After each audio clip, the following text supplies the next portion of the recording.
ছাত্রছাত্রীদের উদ্দেশ্যে বলছি, তোমরা সবাই বাইরে চলে এসো। সকল ছাত্রছাত্রীদের উদ্দেশ্যে বলছি, তোমরা সবাই বাইরে চলে এসো, পতাকা তলে চলে এসো।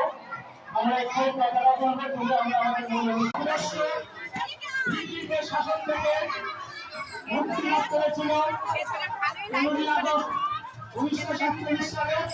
আজকে সেই শুভ দিনে আমরা পতাকা উত্তোলন করবো। পতাকা উত্তোলন করবে আমাদের এই স্কুলের প্রধান শিক্ষক মহাশয়